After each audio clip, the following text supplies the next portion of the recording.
नमो नारायण। जय महाकाल। जय मां बगलामुखी। सभी मेरे दर्शकों का बहुत बहुत स्वागत है। और देखिए, आज का टॉपिक है कि 12 ऐसे लक्षण जिससे पता चलता है कि आपसे अलौकिक शक्तियां, दिव्य शक्तियां नाराज हैं और आपके घर में और आपके ऊपर या आपके परिवार के सदस्य के ऊपर निगेटिव एनर्जी यानी नकारात्मक ऊर्जा का प्रभाव है। अब वो नकारात्मक ऊर्जा कई प्रकार की हो सकती है, जिसके बारे में अभी अपने इस वीडियो के माध्यम से मैं चर्चा करूंगा और एक एक कर बताऊंगा। देखिए, सबसे बड़ा विषय सब्जेक्ट एक ही निकल के आता है कि अगर आपके परिवार के किसी भी सदस्य के ऊपर कोई एक ऐसी बीमारी है, यानी कोई एक ऐसी बीमारी है जिसमें वो बीमार तो है पर कारण क्या है कुछ पता ही नहीं है। कितने भी डॉक्टरों को आपने दिखा दिया है, रिपोर्ट नॉर्मल है, सब चीजें नॉर्मल है, कुछ पता नहीं लग पा रहा है। तो ऐसे में क्या होता है कि आपकी जितनी भी सेविंग होती है, जो आपने जमा किया होता है, वो सब सेविंग धीरे धीरे धीरे एक एक करके चली जाती है, खत्म हो जाती है। और उसके बाद आप कहीं से लोन लेने लगते हैं। अब लोन ले लेते हैं तो इसके ऊपर भी फिर आप परेशान रहते हैं, यानी जिंदगी आपकी परेशानी के दौर से एक बार गुजरती है तो फिर गुजरती ही चली जाती है और ये परेशानी खत्म नहीं होती है। जब भी कोई व्यक्ति बीमार होता है और मेडिकल जांच में भी उसका कोई पता नहीं चलता है, कौन सी समस्या है नहीं निकलती है, तो इससे क्या होता है? इससे ये होता है कि उस पर ना तो कोई दवा काम कर रही होती है। तब होता क्या है कि वह व्यक्ति सालों बीमार रहता है, क्योंकि दवाई जब काम ही नहीं करेगी, कुछ मेडिकल साइंस में निकल के ही नहीं आया, तो दवाई चलेगी किसकी? डॉक्टर भी कोई पकड़ नहीं पाता। इससे क्या होता है? व्यक्ति अस्वस्थ हो जाता है, यानी धीरे धीरे वह व्यक्ति परिवार से, घर से, सब जगह से कट जाता है, चिड़चिड़ा हो जाता है, कमजोर होता जाता है। उसकी जो दिनचर्या होती है वो सब अस्त व्यस्त हो जाती है। उसकी ना नींद आती है ठीक से, ना उसे भूख लगती है। रातों का चैन, दिन का नींद सब खत्म हो जाता है।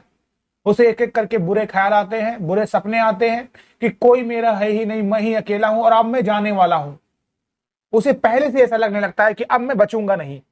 उसके अंदर हीन भावना ग्रस्त हो जाती है, हीन भावना आ जाती है। ऐसा व्यक्ति निराशा से घिर जाता है और अंततः धीरे धीरे धीरे उसे और भी जो रोग होते हैं वो पकड़ लेते हैं, क्योंकि इंसान अपने मन से ही कमजोर होता है। अगर उसके मन के ऊपर ऐसा निगेटिव एनर्जी असर कर जाए और वो सोच ले कि मैं कमजोर हो रहा हूं, मेरा कोई नहीं है, तब वह व्यक्ति जल्दी शिकार हो जाएगा, यानी उसकी प्रतिरोधक क्षमता जो है वो खत्म हो जाएगी।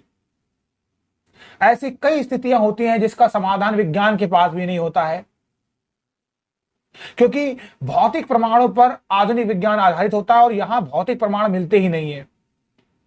अब इस समस्या का कई कारण हो सकता है। देखिए, कभी कभी क्या होता है कि आपके घर में नकारात्मक ऊर्जा बहुत ज्यादा उत्पन्न हो जाती है।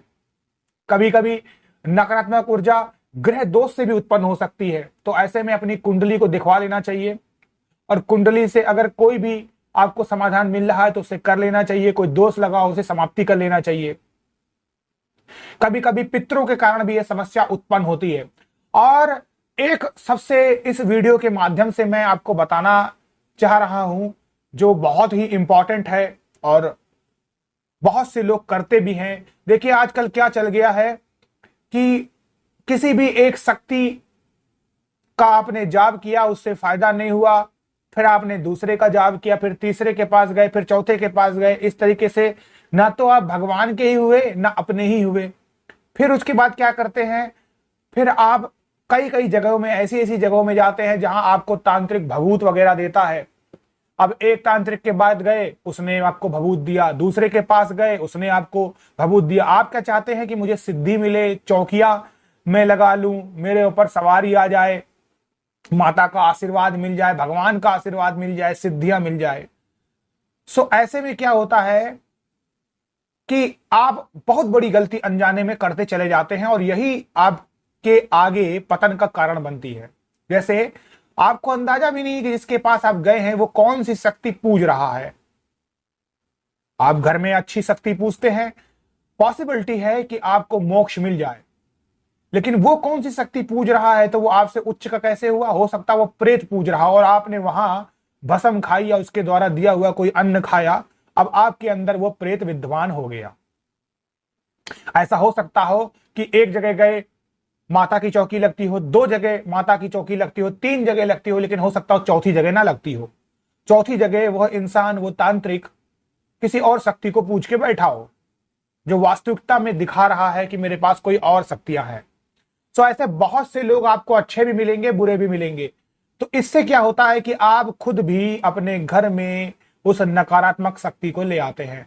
कई कई मेरे भाई बहन ऐसे भी होते हैं जिनके ऊपर कुछ लक्षण आते हैं, सवारियां आती, कुछ हलचल होता है, तो वो कौतूहल वश कि मेरे अंदर क्या है, लाओ इसका हम पता लगाते हैं, ऐसे लोगों के पास चले जाते हैं। और जाहिर सी बात है कि हर इंसान तांत्रिक है, क्योंकि वो उस शक्ति की पूजा कर रहा है। बस जो जिसके पास वो जा रहे हैं वो आपसे ज्यादा शक्तियों को परखा हुआ है, साधा हुआ, इसलिए वो आपसे बड़ा तांत्रिक है। तो कहने का मतलब यह है कि उसको पता चल गया कि आपके पास कौन सी शक्ति है। अब उसने क्या किया, आपको जो भस्म दी, देखिए आप ही इसके जिम्मेदार हैं। आपने जैसे ही वो भस्म या कोई भी चीज खाई, अब उसकी शक्ति आपके अंदर डेरा जमा गई। अब वो जिसको भी पूछता उसकी शक्ति आ गई, और आपकी शक्ति जो होगी ऑटोमेटिक चली जाएगी, जो आपके अंदर आनी होगी। और उसके बाद जब भी आप पूजा पाठ घर में करेंगे तो वही प्रेत होगा, भूत होगा, ब्रह्म राक्षस होगा, वो आपकी पूजा का पाठ लेने लगेगा, पूजा का फल लेने लगेगा, आपके भोग को लेने लगेगा।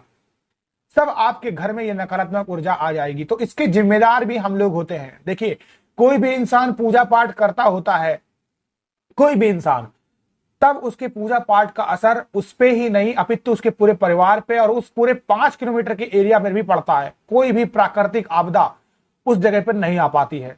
लेकिन इसके जिम्मेदार कौन होते हैं? इसके जिम्मेदार हम होते हैं। आपने पूजा पाठ बंद कर दी, कोई जरा सा भी आपके पास गलत काम हुआ, आपने ईश्वर को कोस दिया, जरा सा गड़बड़ हुई, आपने मूर्तियां तोड़ दी, कैलेंडर फाड़ दी, आप कोसने लग गए। उसके बाद कई कई जगहों में ऐसा होता है कि काफी समय से आप कुल देवी देवता को पूजते आ रहे हैं, सडन में आपने एकदम से उनकी पूजा बंद कर दी। आपने पितरों का सही प्रकार से श्राद्ध नहीं किया, तर्पण नहीं किया, इससे भी पितृदोष लग जाता है। आपके घर में वास्तु का दोष हो, कोई प्रकार की सीलन उत्पन्न हो रही हो, आपके घर में पर्याप्त प्रकाश ना आ रहा हो, धूप नहीं मिल पाती हो, कई कई जगहों में आप देवी देवताओं की पूजा में गलतियां कर देते हैं। जैसे उसका कोई आपने जाप का प्रण लिया 21 दिन का, 41 दिन का, 31 दिन का, और बोला मैं ये काम नहीं करूंगा या करूंगी, और आपने वही काम कर दिया, या आपने नमक खा दिया, आपके परिवार का कोई सदस्य गलत मांसाहार का आहार कर लेता है, मांस मदिरा का सेवन कर लेता है। तो इससे क्या होते हैं, जो इष्ट की जगह में जो देवी देवता होते हैं वो जल्दी रुष्ट हो जाते हैं। और अगर देवी देवता रुष्ट ना भी हो तो उनके गण बहुत जल्दी रुष्ट हो जाते हैं। तो ऐसे में आपके ऊपर टोना टोटका भी जल्दी असर कर जाता है, और फिर आप कोई भी उपाय करते हैं वो काम नहीं आते हैं। फिर उसके बाद आप चाहे कितना भी दिया जला लें घर में, जो अंधेरा हो चुका है अब वो नहीं जाएगा, क्योंकि वो शक्ति आपके घर में पूर्णतः अपना आधिपत्य जमा चुकी है और विराजमान हो चुकी है। तो ऐसे में फिर बहुत दिक्कतें आपको आने वाली होती हैं। तो इसका सबसे जो सटीक फिर तरीका होता है फिर यही होता है कि ऐसे में आपको कोई प्रबल शक्ति जो होती है, जैसे मां बगलामुखी, मां प्रत्यंगिरा, भगवान भैरव, हनुमान जी, काली माता, ऐसी उग्र शक्तियों का फिर आपको आशीर्वाद लेना चाहिए। घर में उनकी पूजा पाठ करनी चाहिए, उनका कवच जरूर करें। अगर आप मंत्र नहीं कर सकते हैं तो कवच करना स्टार्ट कर दीजिए। 11-11 कवच करिए, 21-21 कवच करिए। और ऐसे में कोई इंसान के ऊपर ऐसा प्रकोप होता है तो आप 11 से लेकर 21 तक का कवच पढ़ के उसे लौंग अभिमंत्रित करके खिला सकते हैं। तो ऐसे सबसे पहले उपाय करिए कि अपने घर में सीलन और अंधेरे को खत्म करिए। और देखिए, कोसिएगा मत, अच्छे कर्म करिए, भगवान की पूजा पाठ करिए, अच्छी कथाओं को पढ़ते रहिए, जहां कथाएं होती हैं वहां सुनिए, भागवत से जुड़िए। जितना आप सत्संग और ऐसे कीर्तन से जुड़े रहेंगे उतना आपके ऊपर देवी देवताओं का आशीर्वाद रहेगा। तो यही कहने का मतलब है कि ऐसे इंसान कभी भी एकांत से बचे, अकेलेपन से बचे, अच्छे लोगों से मिले जो आपको सद्बुद्धि दे, अच्छा ज्ञान बांटे आपको। तो यही सब कारण थे जिससे पता चलता है कि भगवान आपसे रुष्ट हो चुके हैं, और क्यों रुष्ट होते हैं ये भी मैंने बता दिया है, और कैसे आपके घर में सवारी की जगह में प्रेत आ जाते हैं, ये भी इस वीडियो के माध्यम से मैंने बता दिया है। और ऐसे ही लोगों पर टोना टोटका बहुत आसानी से असर कर जाता है और कोई आपके घर में निगेटिव एनर्जी छोड़ के चला जाता है। याद रहे, कोई भी आपके घर में कोई भी निगेटिव एनर्जी टोना टोटका छोड़ दे, अगर आपके घर में प्रॉपर तरीके से पूजा पाठ रिचुअल्स होते हैं, तो इस ब्रह्मांड में कोई भी शक्ति ऐसी नहीं है जो इस सीढ़ी को पार कर पाए, इस कवच को भेद पाए। सो आप सभी लोगों इसी ओर पे आगे बढ़ते रहिए, पूजा पाठ करते रहिए, ईश्वर का ध्यान करते रहिए। कोई भी शक्ति आपका बाल बांका नहीं कर सकती है। नमो नारायण, जय महाकाल, जय बाबा बगलामुखी।